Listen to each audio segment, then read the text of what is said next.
ನಾನಿವಾಗ ಪೂರಿ ಮಾಡ್ತಾಯಿದ್ದೀನಿ. ಪೂರಿಗೆ ಒಂದು ಅರ್ಧ ಸ್ಪೂನು ಉಪ್ಪು ಮತ್ತು ಈ ಕಪ್ಪಲ್ಲಿ ಒಂದು 4 ಕಪ್ಪು ಸಣ್ಣ ರವೆ ಹಾಕಿ ಕಲಿಸ್ಕೊಳ್ಳೋಣ.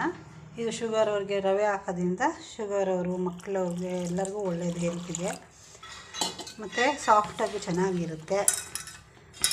ವಯಸ್ಸಾದವ್ರಿಗೆ ಎಲ್ಲರಿಗೂ ಸಂಜೆ ಟೈಮು ಸ್ನ್ಯಾಕ್ಸ್ಗೂ ಮಾಡಿಕೊಡ್ಬೋದು.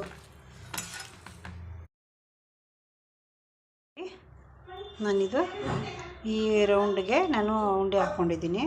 ರವೆನ ಎಲ್ಲ ಕಲಸಿಟ್ಕೊಂಡು ಇದನ್ನ ಒತ್ತಿ ಈ ಇದರಲ್ಲಿ ಇಷ್ಟಿಷ್ಟಾಗಲೇ ಹಾಕ್ಕೊಂಡಿದ್ದೀನಿ. ಸ್ವಲ್ಪ ಮಂದನೇ ಇರಲಿ, ಜಾಸ್ತಿ ಮಂದನೂ ಬೇಡ. ಈಗ ಎಣ್ಣೆ ಚೆನ್ನಾಗಿ ಕಾದಿದೆ ನೋಡಿ, ಯಾವ ಥರ ಉಗ್ತಾ ಇದೆ. ವೈಟಿಗಿರುತ್ತೆ. ಮಕ್ಕಳುಗಳಿಗೆ, ವಯಸ್ಸಾದವ್ರಿಗೆ, ನಮ್ಮ ತಂದೆಗೆ, ಶುಗರ್ ಅವರಿಗೆ ಎಲ್ಲರಿಗೂ ತುಂಬ ಇಷ್ಟ ಆಗುತ್ತೆ.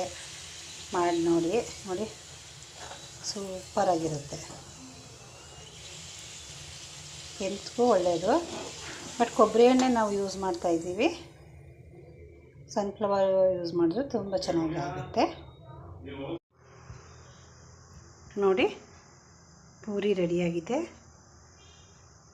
ಟೇಸ್ಟ್ ಮಾಡಿ ನೋಡಿ, ಲೈಕ್ ಮಾಡಿ, ಶೇರ್ ಮಾಡಿ, ಸಬ್ಸ್ಕ್ರೈಬ್ ಮಾಡಿ. ಆಲೂಗೆಡ್ಡೆ ಪಲ್ಯದ ಜೊತೆ ತುಂಬ ಚೆನ್ನಾಗಿರುತ್ತೆ. Thank you for watching.